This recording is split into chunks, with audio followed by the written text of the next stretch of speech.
Hello, welcome to Japan Lyric Room. In this program, we take a careful look at the lyrics of Japanese songs, delivering the meanings contained in the phrases and the unique cultural backgrounds in an easy-to-understand way. It's great to be here. I'm really excited about today's song because we're exploring a track that, it basically shaped a whole era of Japanese rock music. We definitely are. Today, we are exploring the meaning of Marunouchi Sadistic by the legendary椎名林檎. Oh man, a monumental track. And honestly, a bit of a dangerous one to analyze. Why do you say that? Well, because it means so many different things to so many different people. It's just that iconic. Absolutely. This was released back in 1999 on her debut album, Musai Moratorium. Yeah, over 2 decades ago. Right. But if you walk into a karaoke bar in Tokyo right now, or a jazz club, or even just scroll through social media trends, this song is still there. It's everywhere. It really hasn't aged today.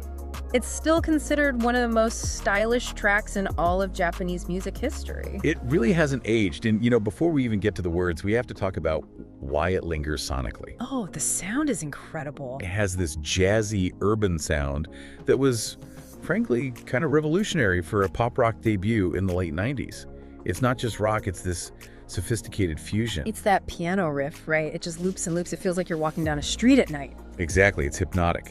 Musicians and theorists actually call the chord structure used here the Marusa progression. Wait, really? Yeah.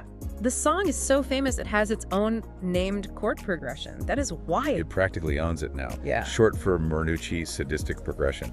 Technically, it's a variation of the Just the Two of Us progression. Okay, that smooth R&B jazz feel. Right, but Sheena Ringo took that and just threw a rock melody over it. It's a chord loop that feels like walking in a city loop.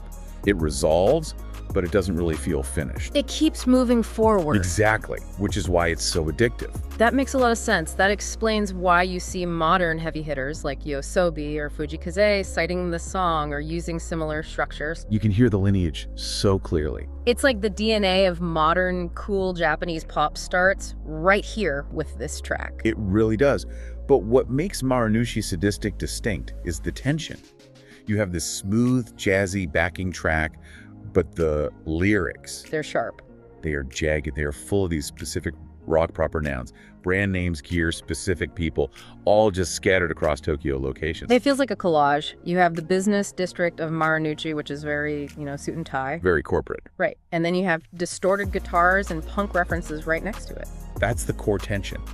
It depicts this mix of music madness and decadent daily life. You have the cold, concrete reality of Tokyo office buildings clashing with this burning, irrational passion for rock and roll. Wow. And actually, there's one more layer to the sound before we open the lyric sheet that is super crucial to mention. The rhythm, right. I found this fascinating in our research notes. The lyrics feel really bouncy. Yes. They don't land where you expect standard Japanese sentences to land. It almost sounds like she's rapping or scatting at times. That is a really keen observation, and there's a very specific reason for it. Sheena Ringo originally wrote this song in English. Oh, wow. Yeah, while she was staying in the UK. So the melody was built for English words from the start. Yes. She had the melody and these English placeholder lyrics first.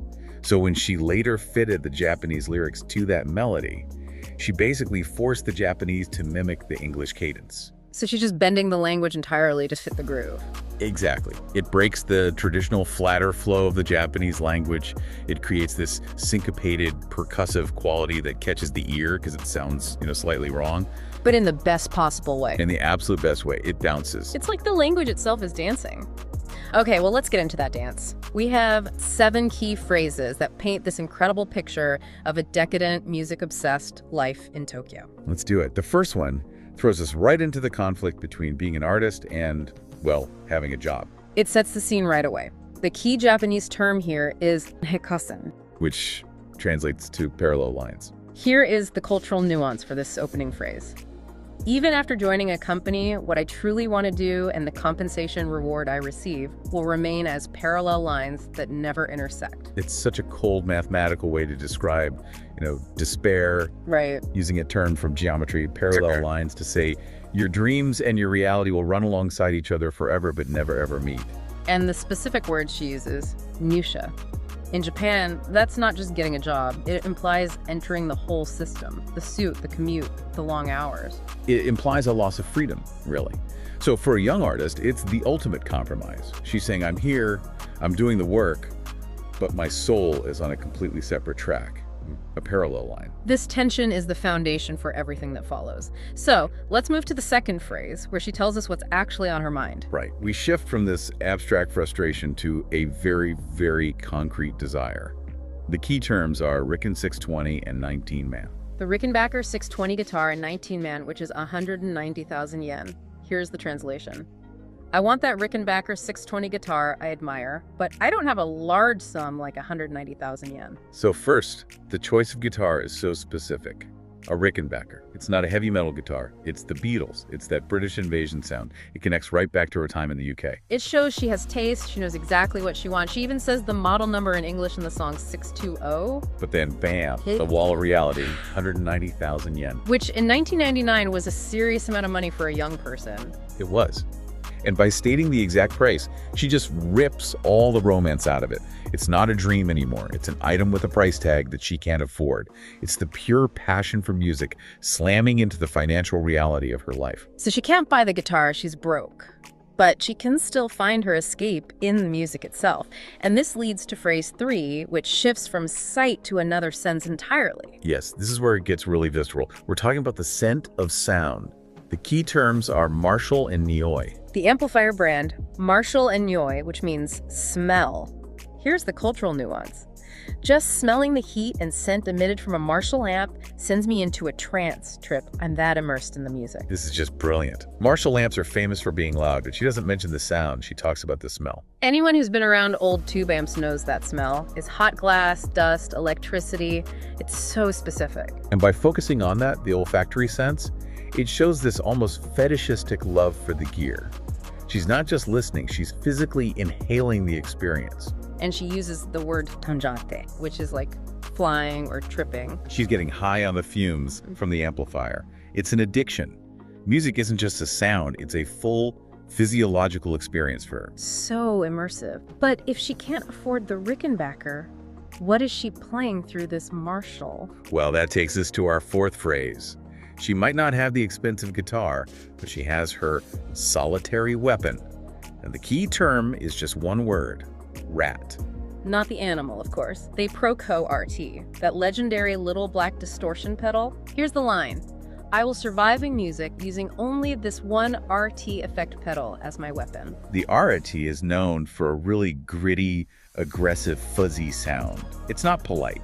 And her attitude here is so defiant. It's like she's saying, I don't need all the fancy gear, just give me this one dirty box and I'll take on the world with it. It's the pride of the minimalist artist. It's a badge of honor. And the way she sings Arat in the song, it's so percussive, she almost spits the word out. Exactly. It reinforces that idea of it being a weapon. She is armed and ready. Okay, so we've got the job, the money problems, the gear obsession. But now we get to the muse. Phrase 5 introduces a person. Yes, the physical devotion. And the key term is Benjie. A name that probably confused some people, but for rock fans in Japan at the time, it was a huge signal. A huge signal. Benjie is the nickname for Kenichi Asai, the frontman of the band Blanky Jet City, a massive figure in the 90s rock scene. And椎名林檎was a huge fan. So here's the cultural nuance of the lyric about him. My beloved Benjie, Kenichi Asai, has permeated even into my lungs.